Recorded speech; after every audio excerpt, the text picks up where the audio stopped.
그러면 본체시 수업 내용 시작하겠습니다. 우리가 지난 시간에 배웠던 전사번역에 이어서 만약에 이 염기 서열에 뭔가 이상이 생기면 어떻게 될까? 즉, 왜 유전질환이 생길까? 그 얘기를 하려고 하는 거거든요. 그죠? 그것들을 우리가 나중에 뒤에 유전질환 실제로 보긴 볼 거거든요. 그래서 요것들을 즉 DNA상에 염기가 있잖아요. 오늘 방금 문제에서 봤던 것처럼 끼어들기도 있고요.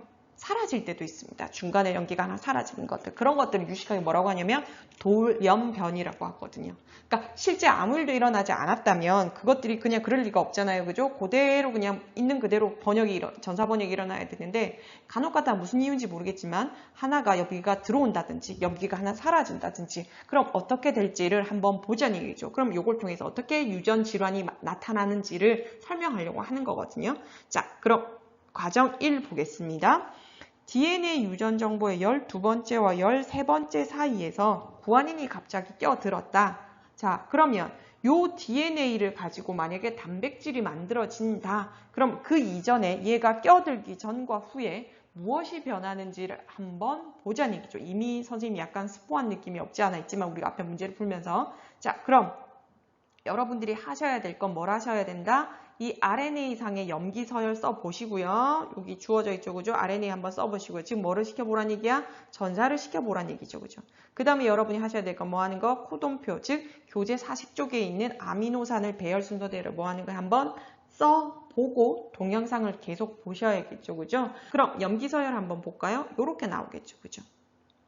타이밍이 없어서 유라실로 계속 써야 되는 건 당연히 아실 거고요. 앞에서 설명드렸고요. 자, 그럼 이렇게 나왔을 거고 그럼 얘를 가지고 아미노산을 찾을 때 우리가 할 때 주의해야 될 건 몇 개씩 끊어 읽어라? 3개씩 끊어 읽어라. 요게 뭐가 된다? 3개씩 끊은 게 코돈이 된다. 그런데 우리가 그 이전에 연습할 때는 자 하나가 삽입되기 전, 즉 구안인이 들어오기 전이니까 염기가 남는 게 없었는데 얘는 하나 들어왔으니까 마지막에 있는 사이토신이 하나 남게 되겠죠. 그죠? 이렇게 됩니다. 그럼 여러분이 이제 아미노산 순서는 요것들을 따라서 하나씩 뭐 하는 거야? 40쪽에 있는 그 위에 바로 있는 것들을 코돈표에서 찾으셨으면 되죠. 그럼 찾으면 어떻게 된다? 요렇게 됐죠. 그죠? 이렇게 나올 겁니다. 자, 그러면 선생님이 뭘 비교해 볼 거냐면 이렇게 12번째 염기와 13번째에 구안인이 껴들기 전과 끼어 들어가고 난 후에 아미노산을 한번 비교를 한번 해볼까요? 이렇게 됩니다. 자, 뭐가 같아? 지금 여기 페닐알라닌, 아르지닌, 알라닌, 류신까지는 같죠, 그죠? 같죠? 왜? 12번째였기 때문에 3개씩 끊어서 3, 4, 12는 같거든요. 4개째는 같아요. 그런데 뭐가 달라집니까? 13번째 염기가 이제 5번째 아미노산을 지정할 거 아니에요. 거기 포함되는 거니까 그 이후의 것들이 뭐 하는 거야? 다 달라지신 걸 볼 수가 있겠죠. 보입니까? 지금 4번째까지는 동일합니다. 지금 5, 6, 7, 8번째 지금 달라지는 왜? 순차적으로 밀리니까요. 코돈이 하나씩 밀렸죠.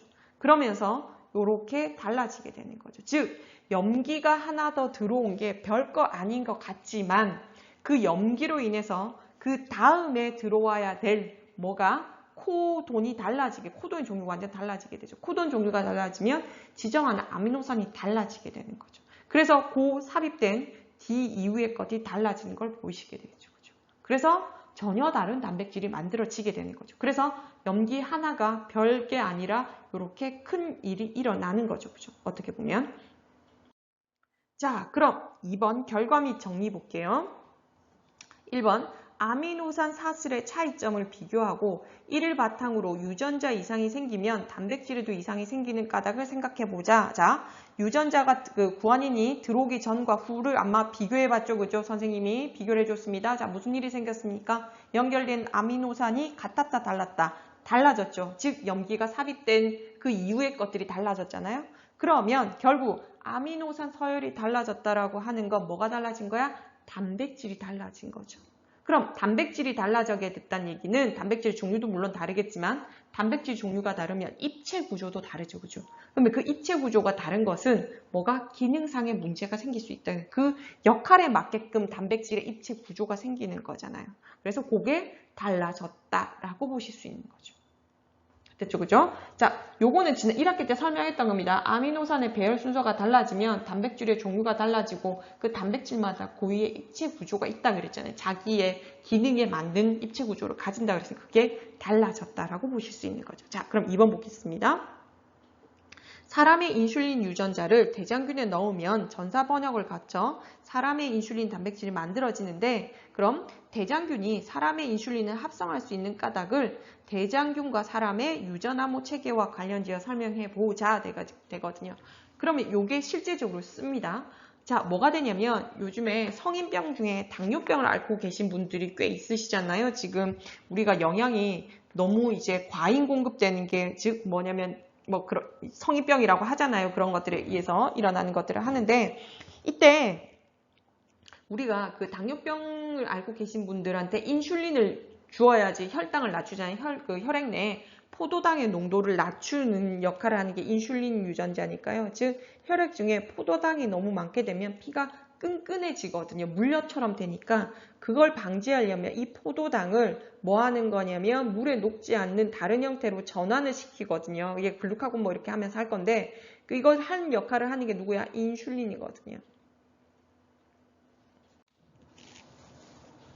자, 그래서 인슐린이 포도당을, 그러니까 혈액 중에 이렇게 끈끈하지 않게 글리코겐으로 바꾸거든요. 이 글루코겐으로 바꾸는데, 이때 관여하는 유전자가 호르몬이 누구냐? 인슐린인데, 그 당뇨병 환자들이 인슐린이 작동을 잘 안 하니까 이 인슐린을 그 이전에는 뭘 했냐면 돼지를 잡잖아요. 이렇게 참만 묘하지만 돼지가 갖고 있는 그 생체 구조하고 사람이 비슷하다 그랬잖아요. 그래서 심장 판막도 떼서 쓰기도 하거든요. 그죠? 그 인공 판막을 만들기 전에는 그랬거든요. 그래서 돼지의 심장에 있는 판막을 가지고 와서 사람의 심장 수술할 때 그 판막을 쓰기도 했는데, 이 돼지를 잡는, 이렇게 좀 표현하면 좀 너무 잔인한데, 도축을 하잖아요. 우리가 먹기 위해서. 도축하고 그 돼지의 이자, 즉 췌장에 갖고 있는 거기서 인슐린을 얻어내는데, 우리가 하루에 돼지를 도축할 수 있는 마리수가 정해져 있잖아요. 무조건 다 그거 도축할 수 없으니까. 그러면 얻을 수 있는 인슐린이 한계가 있는데, 당뇨병 환자들은 계속 늘어나니까 사람들이 뭘 하기 시작했냐면 인슐린을 인위적으로 뭐 하자? 만들어내자라고 했는데, 그 인슐린을 만들어낼 때 누구를 하게 되냐면 대장균이 15분마다 한 번씩 분열을 하거든요. 즉 뭐가 되냐면 머릿수가 늘어나거든요. 즉 15분에 한 마리던 것이 시간 지나면 몇 마리가 돼? 2마리. 그 2마리가 시간 지나면 몇 마리? 4마리. 이런 식으로 기하급수적으로 늘어나기 때문에 대장균이 뭐 하는 거냐면 수를 늘리는데 너무 쉬우니까, 그럼 대장균을 이용해서 사람 인슐린을 뭐 하자? 만들어 보자가 된 거죠. 그게 1970년대 이게 일어났거든요. 그죠? 그래서 이게 누구냐면 허버트 보이어라는 사람이 요거를 했거든요. 즉, 그 인슐린이, 대장균이 갖고 있는 그 DNA가 있을 거 아니에요. 거기다가 사람의 대장균이 있는 그 사람이 뭘 하냐면 인슐린을 만드는 데 관여한 유전자를 대장균한테 뭐 하는 거야? 집어 넣은 거죠. 그럼 대장균이 그 사람 인슐린을 만드는 유전자를 마치 자기 걸로 인식을 해서 그것과 관련되는 인슐린도 어떻게 보면 호르몬이니까 단백질이잖아요. 그 단백질 계속 만들어내게 되는 거죠. 그런데 이 대장균은 계속 기하급수적으로 숫자를 늘리니까 그 양을 뭐 하는 거야? 많이 만들어낼 수 있었다는 얘기인 거죠. 그죠? 요게 가능해진 겁니다. 그래서 요즘에는 돼지에서 얻지 않고요. 합성 인슐린을 쓰게 되게 된 거죠. 그러면서 그 당뇨병 환자들이 많은 도움을 받게 된 거죠. 그죠?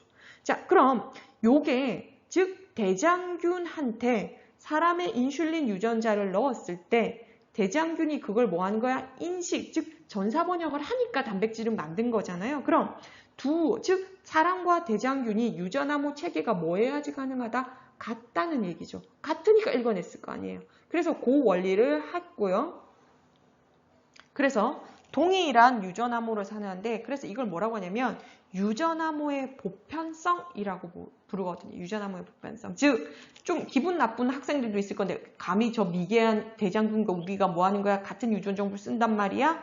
라고 생각하실 수도 있겠지만, 우리가 시간을 거슬러 올라가서 우리가 다음에 그 대멸종, 5차 대멸종 하면서 진화도 설명하긴 할 건데요. 그것과 비교해 보게 되면, 즉, 원시 지구에서 우리가 생명체가 없었다 그랬죠. 그래서 조그만 생명체로부터 진화 과정을 거치면서 사람과 같은 많이 진화된 형태의 것이 나올 때, 즉 거슬러 올라가다 보면 요거에서 계속 뭐 하는 거야? 가지쳐서 현재와 같이 다양한 생물이 만들어졌으니까 거꾸로 올라가다 보면 이 유전암호 체계를 같이 쓰는 녀석들은 시간을 거꾸로 올라가다 보면 결국 대장균이나 사람이나 결국 어떤 누군지 모르겠지만 공통된 조상으로부터 종류가 다양하게 퍼져나와서 진화해 오지 않았겠느냐라고 추정이 가능한 거죠. 그죠? 그래서 4번 밑에 볼게요. 지구상에 있는 거의 모든 생명체가 같은 방법으로 유전 정보를 저장하고 있거든요. 즉 동일한 암호 체계를 사용하니까 결국 거꾸로 올라가서 보면 우리는 공통조상으로부터 진화하지 않았겠느냐라고 추정이 된다는 얘기죠. 그죠? 그죠? 이게 진화 유전학 하면서 종이기원 찰스 다윈 뭐 요거 그 사람들이 만들어 놓은 것들 보면 이렇게 할 수 있거든요. 그죠? 요런 큰 의미를 가지고 있다라고 보실 수 있겠습니다. 자, 그럼 유전자 이상과 유전질환 보겠습니다. 자, 첫 번째 유전자 이상이라고 하는 것이 있는데요. 자, 유전자 이상이라고 하는 건 유전자에 문제가 생겼다는 거잖아요. 그죠? 그러면 유전자라고 하는 건 DNA 상에서 뭐로 존재한다? 염기 서열로 존재한다라고 여러 번 강조드렸죠. 그럼 유전자 이상이 생겼다는 건 그 염기 서열에 뭐가 생겼다? 이상이 생겼다라고 하는 거죠. 그죠? 그러면 염기 서열에 이상이 생긴다고 하는 얘기는 나중에 여러분이 이제 생명과학 선택하면 하겠지만 아까 우리가 이전에 문제를 풀었듯이 염기 서열이 다른 게 하나 들어온다든지 아니면 그 사이에서 하나가 빠진다든지 혹은 염기가 원래 있던 거하고 다른 염기가 서로 뭐 바뀌는 거 수학에서 치환이라고 하는 단어 들어봤죠. 그죠? 그 치환된다거나 그런 것들에 의해서 염기 서열이 달라지게 되면 그걸 우리는 유전자 이상이라고 하는 거죠. 그죠? 물론 이 염기 서열이 뭔가 바뀌었다고 해서 그 운 좋게도 아미노산의 종류가 바뀌지 않을 때가 있거든요. 코돈표를 보셔서 알겠지만 그 코돈은 다르지만 뭐가 아미노산이 같은 경우 있잖아요. 그러니까 운 좋게 그런 경우가 있는데 만약에 그 아미노산이 그 염기 서열이 바뀌면서 아미노산 종류가 바뀌게 되면 단백질 종류가 아예 바뀌게 되잖아요. 그죠? 그러면서 문제가 생기는 게 뭐 하는 거야? 유전자 이상의 그 유전 질환이거든요. 즉 DNA 염기 서열이 변화가 생겼어. 그러면 전사 번역 과정에서 즉 아미노산이 달라지니까 기존의 구조로 역할을 하던 단백질과 다른 종류의 단백질이 생기게 되니까 즉 입체적 구조와 기능이 달라지기 때문에 비정상 단백질이라는 말로 표현을 했거든요. 그러면 그 녀석이 계속 DNA 상에 있기 때문에 계속 그런 단백질을 만들어내니까 정상적인 기능을 할 수 없죠. 그래서 타고나는 유전 질환, 얘는 선천적이 되겠죠. 그래서 유전 질환이 있는 거죠. 선천성입니다. 얘는 자 당연히 뭐 하는 거야? 치료가 불가능하겠죠. 그죠? 자, 그것들입니다. 자, 근데 이걸 또 관리해줘야 되는데, 자, 그럼 그것들의 대표적인 유전 질환들을 한번 보겠습니다. 자, 유전 질환들 페닐케톤요증, 그 다음에 여러분 남모양 적혈구 빈혈증이 되어 있는데 공간삭 알비노증 먼저 갖고 왔습니다. 자, 페닐케톤요증은요. 여러분들 기억은 안 나겠지만 여러분이 태어나자마자 신생아 때, 즉 갓난아기 때 반드시 검사를 하게 되어 있거든요. 얘는 어떤 거냐면 뭘 검사하는 거냐면 페닐알라닌 분해 효소가 있냐 없냐를 그거 검사하는 거거든요. 자, 그럼 페닐알라닌이 왜 중요하냐? 그림만 잠깐 볼게요. 자, 페닐알라닌이라고 하는 것들은요. 어디 쓰이는 거냐면 우리가 단백질을 섭취를 하게 되면 단백질은 뭐가 독소가 있대. 그래서 질소를 포함하고 있기 때문에 그것들을 분해해서 사람들이 독소가 없는 형태로 바꾸는데 즉 페닐알라닌 하이드록실라제라고 하는 요 효소가요. 티로신이라고 하는 물질로 바꿔줍니다. 그러면 이 페닐알라닌은 독소가 있지만 티로신은 독소가 없거든요. 그래서 이 과정을 거쳐줘야 우리 몸에 이상이 안 생기는데 간혹 가다가 이 페닐알라닌을 분해하는 페닐알라닌 하이드록실라제라는 게 없이 태어나는 경우가 있거든요. 이게 페닐케톤요증입니다. 그럼 이 페닐알라닌이 티로신이 되지 못하니까 페닐알라닌이 계속 이렇게 몸속에 쌓이는 거죠. 그러면 쌓여서 이게 별 문제가 안 된다 그러면 상관없는데 얘가 주로 어디를 공격하냐면 여기도 뇌를 공격합니다. 여기 보면 뇌를 공격한다고 되어 있죠.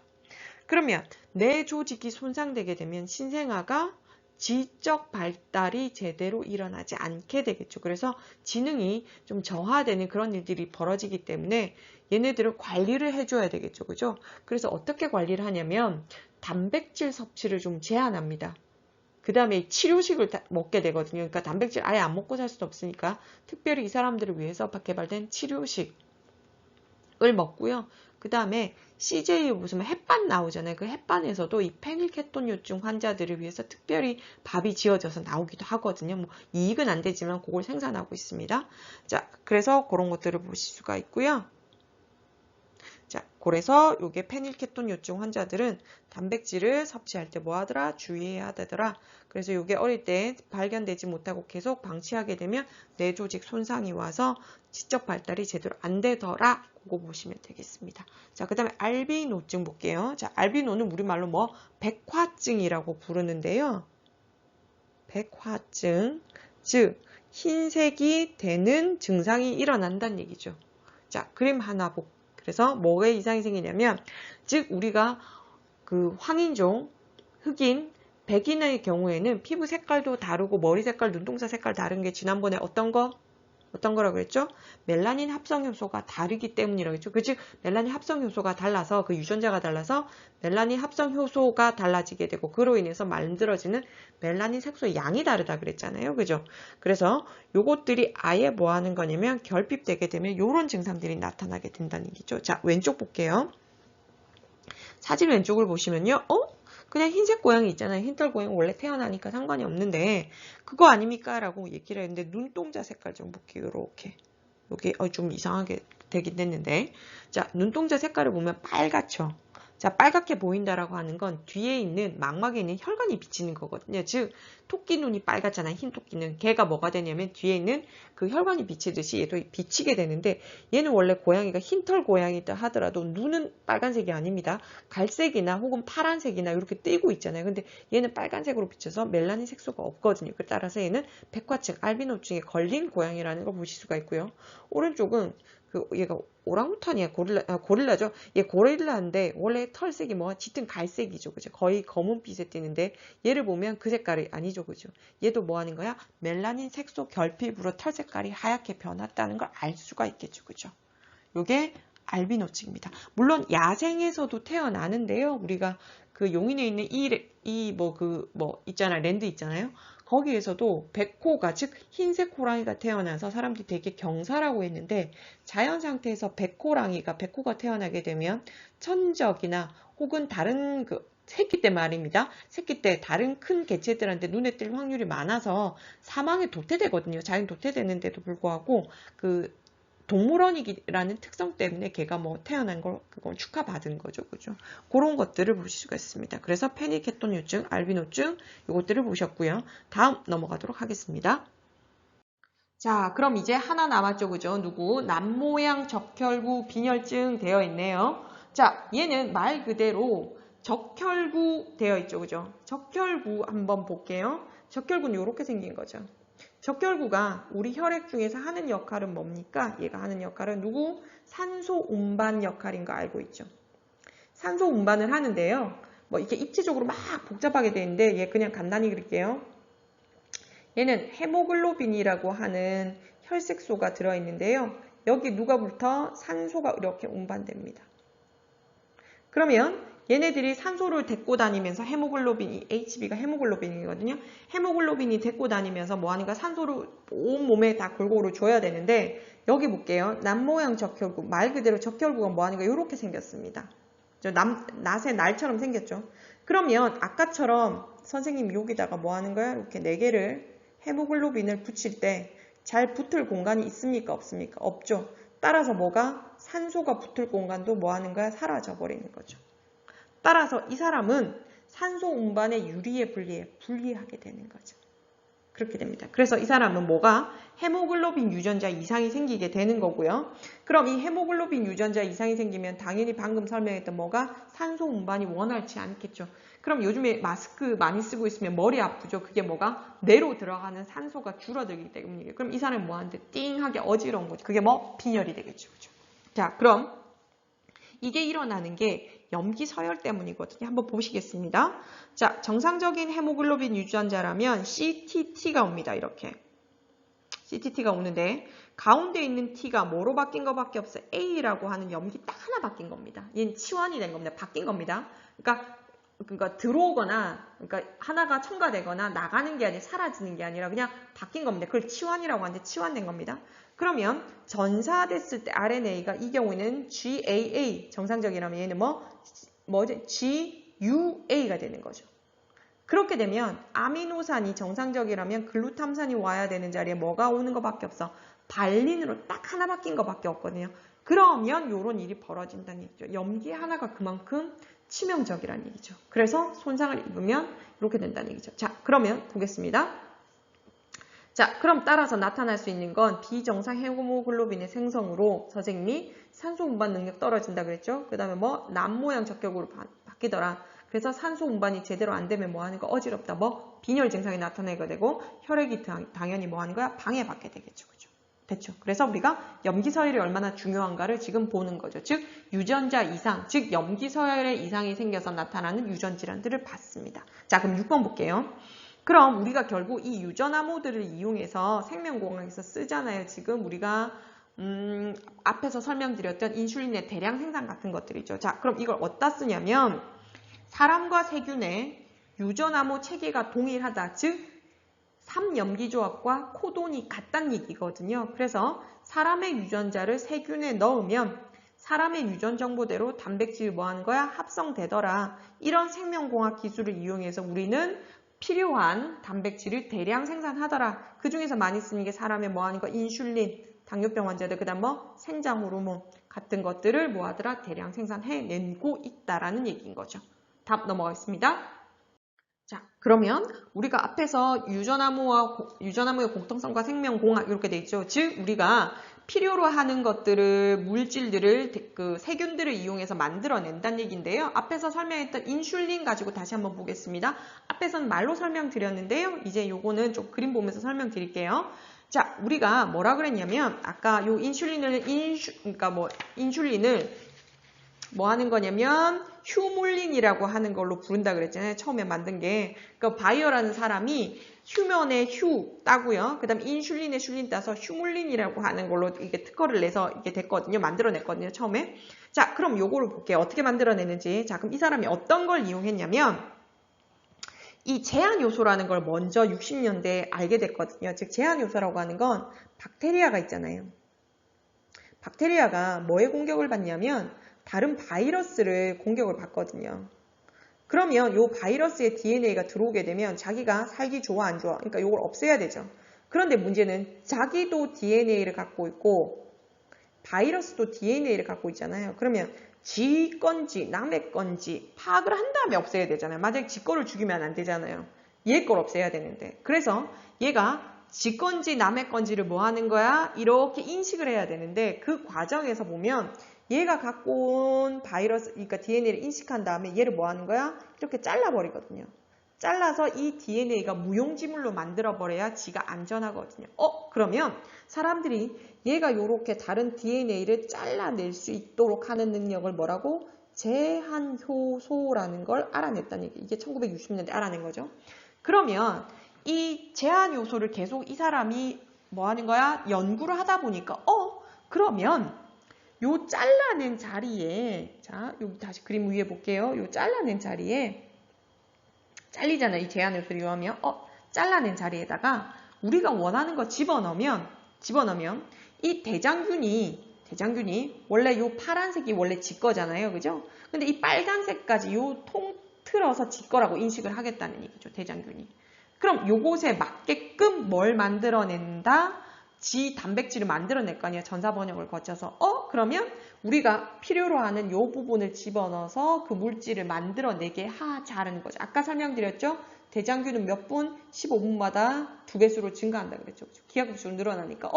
요거 하나만 만들어 놓으면 얘가 똑같이 뭐 하는 거 유전 정보를 가지는 대장균들을 계속 만들어낼 거죠. 이렇게.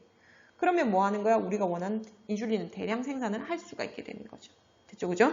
그래서 사람의 DNA와 대장균의 플라스미드를 추출하는데 이 플라스미드는 우리가 원하는 부분 요 있죠? 요 DNA를 추출한 걸 플라스미드라고 봅니다. 그럼 얘네들을 뭐 하는 거야?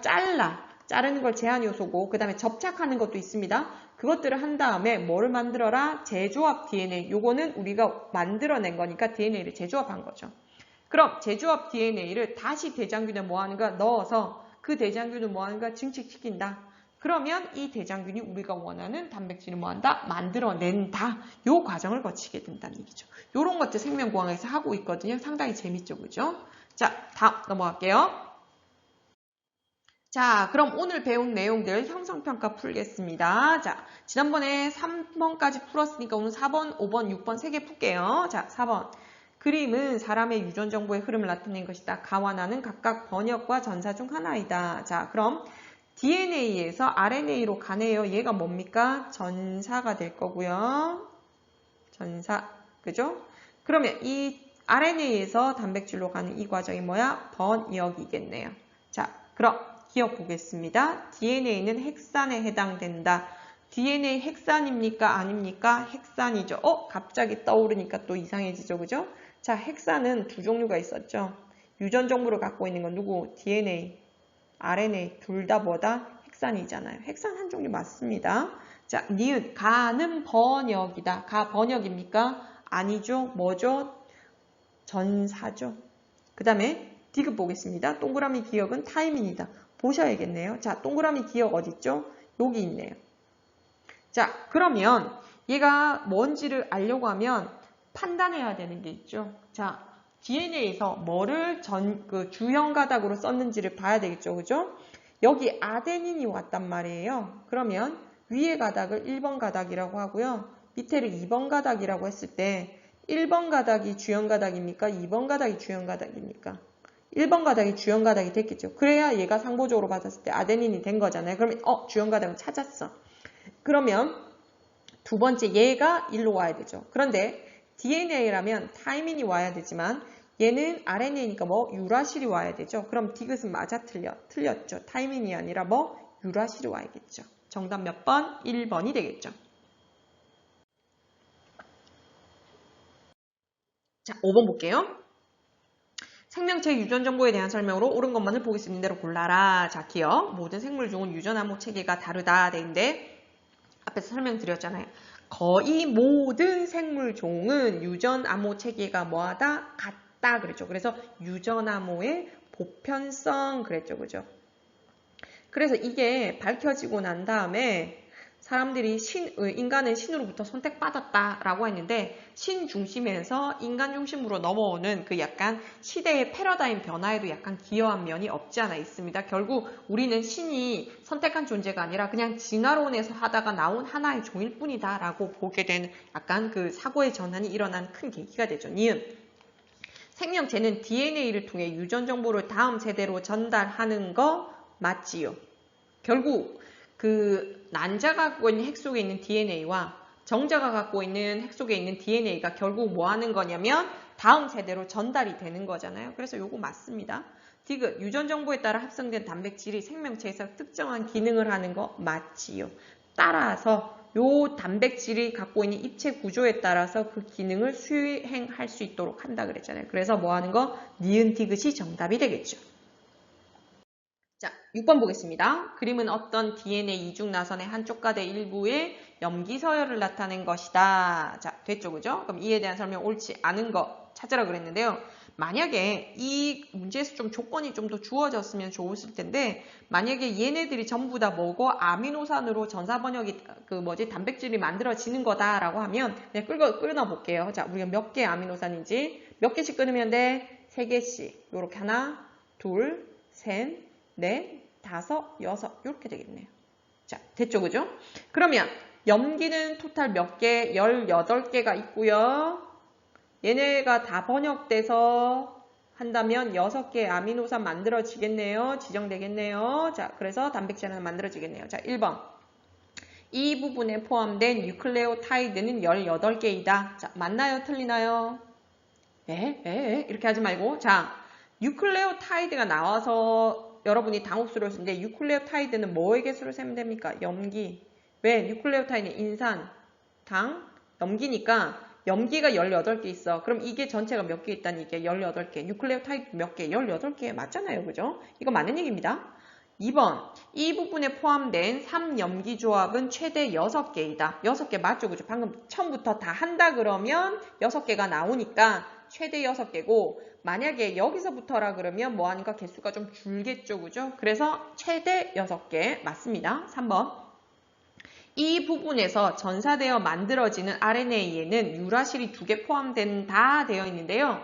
자, 유라실을 개수를 찾으려고 하면 여기에서 유라실로 전사되는 염기가 뭔지만 파악하면 되죠. 자, 주연 가닥에 누가 있을 때 RNA 유라실로 갑니까?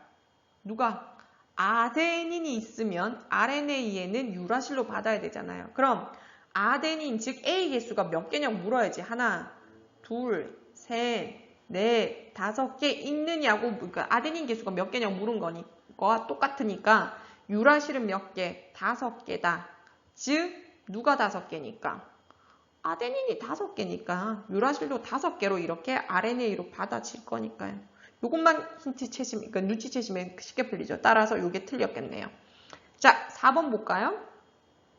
이 부분의 염기서열 TAC로부터 전사된 RNA의 염기서열은 AUG이다. 맞죠? 그죠? 이거 상보적으로 하는 거 하시면 될 거고요. 5번. 이 부분과 이중 나선을 이루는 다른 쪽 DNA 가닥에는 타이민이 5개 포함된다. 요거 또한 누구랑 관계있습니까? 3번이랑 똑같죠. 자, 아까 RNA로 가는 거였죠. 근데 이제는 반대편 가닥이니까 역시 상보적으로 결합하고 있을 거잖아요. 그럼 타이민이 되려면 누구 있으면 돼? 아데닌 있으면 되잖아요. 그러니까 아데닌 개수 똑같이 세는 거거든요. 그럼 아데닌 몇 개? 아까 5개라고 셌잖아요. 그럼 5번도 맞는 얘기죠. 따라서 정답 몇 번? 3번으로 처리하셔야겠죠. 그죠? 넘어가겠습니다. 자, 그럼 이제 추가 문제 볼게요. 이건 교재에 없습니다. 워낙 다양한 문제들을 풀어보시는 게 좋을 것 같아서 추가로 몇 개 갖고 왔거든요. 보실게요. 1번, 그림은 세포 내에서 일어나는 유전 정보의 흐름을 나타낸 것이다 되어 있는데요. 일단 뭐 이에 대한 설명 옳지 않은 걸 찾으라고 하는데, 자, 그럼 일단 우리가 해야 될 건 동그라미 기억 분명히 물을 것 같잖아요. 그럼 동그라미 기억 먼저 찾고 갈게요. 그럼 요렇게 파란색으로 된 게 DNA인 것 같고요. 지금 요 보라색이 RNA인 것 같거든요. 밑에 핵 밖으로 나가는 거 봤으니까 요 핵을 아까 얘기했죠. 핵의 구멍 뭐 핵공이잖아요. 핵공을 통해서 나간 걸로 봐서 얘가 분명히 RNA거든요. 그러면 요 DNA에서 RNA로 뭐가 정보가 넘어갔을 거거든요. 그럼 요거 한번 써볼까요? 뭐가 들어가면 됩니까? 여기에. 즉 얘 셋이 갔으니까 유라실, 구아닌 요렇게 됐겠네요. 얘 세 개가 이렇게 연결돼야 되니까 UUG가 되겠네요. 자, 그러면 될 거고요. 그 다음에 볼게요. 그럼 보기를 1번. 가는 핵의 내부이다. 맞죠? 핵 안에서 DNA에서 RNA로 정보가 넘어가는 뭐가 전사가 일어나야 되니까요. 가는 맞습니다. 자, 1번 맞는 내용이고요. 2번. 나 과정은 리보솜에서 진행된다. 즉 RNA로부터 이 RNA잖아요. 아까 봤듯이 이 RNA가 뭐가 아미노산이 되는 거, 즉 단백질이 합성이 되니까 얘는 번역 과정으로 리보솜에서 일어나야 되는 거 맞죠? 맞습니다. 3번 동그라미 기억은 TDG이다. 역시 이게 틀렸네요. 자, T는 RNA에 존재할 수 있다 없다? 없죠. 그래서 UUG가 돼야 되는 거니까 일단 답은 나왔네요. 4번 동그라미 니은은 DNA로부터 전사되어서 만들어진다. 동그라미 니은이 어딨지? 아, 여기 있네요. 요 동그라미 니은 RNA죠. RNA는 요 DNA로부터 전사되어 만들어지는 거 맞죠? 그죠? 5번 아미노산 2를 지정하는 코도는 ACA다. 자, 요거 볼까요? 요거 3개. 요거 3개, 뒤에 3개 이렇게 끊어져야 되는데 아이고, 순간 빨간 줄이 확 나타나서 놀랐는데. 자, 다시 볼게요. 자, 아미노산 1은 AUG 요거 3개. 아미노산 2는 ACA 요 3개. 그 다음에 아까 우리가 동그라미 찾아낸 UUG가 아미노산 3개, 3번이 되겠잖아요. 그래서 아미노산 2는 ACA 맞네요. 그래서 정답 몇 번? 3번이 되겠죠. 틀린 거 고르라 그랬으니까. 다음 넘어가겠습니다. 자, 2번 볼게요. 다음은 정상 유전자와 이 유전자 이상이 생긴 비정상 유전자 가나에서 전사된 RNA 염기 서열과 이에 해당하는 아미노산 배열을 나타낸 것이다 되어 있죠. 즉 정상적이라면 프롤린, 글루탐산 순서대로 와야 되는데 뭐가 뭔지 모르겠지만 뭔가 염기에 문제가 생겨서 프롤린, 발린, 글루탐산 밑에는 프롤린, 글루탐산이 되는 경우가 생기네요. 자, 한번 볼게요. 그럼 뭐가 달라졌는지 한번 보겠습니다. 자, 지금 첫 번째에 있는 이 CCU는 다 변화가 없네요. 얘네들은 그대로입니다. 문제가 안 생겼고요. 그 다음에 GH 변화 없었고요. 가운데 있는 게 문제가 생긴 것 같은데요. 얘는 GAA인데 얘는 U가 하나 바뀌었고요. 얘는 누구야? 밑에 제일 뒤에 있는 염기가 하나 바뀌었네요. 됐죠? 자, 그랬더니 자 일어나는 일을 한번 볼게요. 얘는 첫 번째 거하고 즉 정상 유전자에서 아미노산 변화 있습니까? 없습니까? 없죠. 다행히도 아미노산 종류는 안 바뀌었고요. 얘는 가운데 있는 아미노산 종류가 변화가 있네요. 그걸 알 수가 있겠네요. 자, 그 다음에 자 이에 대한 설명 옳은 것을 골라라. 자, 제시되어 있지 않은 나머지 염기는 똑같다. 그러니까 정상적으로 똑같다는 얘기죠. 요거만 문제가 생겼다는 얘기입니다. 자, 기억 코돈 GAA와 GH가 같은 아미노산을 지정한다. 이거 어떻게 할 수 있습니까? 뒤에 글루탐산 같게 나왔죠? 그러니까 같은 거네요. 지금 정상 것과 나를 같이 비교했더니 변화가 없거든요. 얘는 다행인 경우죠. 유전질환으로 나타나질 않은 경우입니다. 아직 운이 좋은 케이스죠. 자, 니은. 가로부터 만들어진 단백질의 아미노산 개수는 정상 단백질과 같죠. 몇 개? 3개 만들어진 거 똑같거든요. 지금. 디귿. 나로부터 만들어진 단백질은 유전자 이상으로 인한 유전질환을 일으킬 수 있다. 자, 방금 선생님이 얘기했죠. 얘 운 좋다 그랬죠. 왜? 똑같잖아요. 단백질은. 왜? 아미노산 종류가 동일하니까. 그럼 유전질환, 염기에 이상이 생겼지만 유전질환으로는 나타난다, 나타나지 않는다. 안 나타나는 거죠. 아주 운 좋은 케이스입니다. 이 경우에는 나타나지 않습니다. 자, 정답 몇 번? 4번이 되겠죠. 자, 그럼 오늘 키워드 한번 정리해 보도록 하겠습니다. 자, 오늘 키워드는요. 지난 시간과 마찬가지로 우리가 얘기했죠.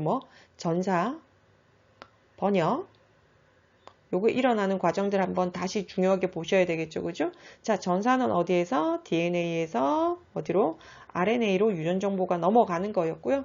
번역은 이 RNA가 갖고 온 유전 정보를 단백질로 만들어내는 과정이죠. 즉, 아미노산에 배열이 되어서 그들이 단백질로 만들어내는 과정이더라 라고 얘기를 했고요. 요 과정과 관련된 거 역시 3연기조합 이 단어 반드시 알아두셔야 되죠.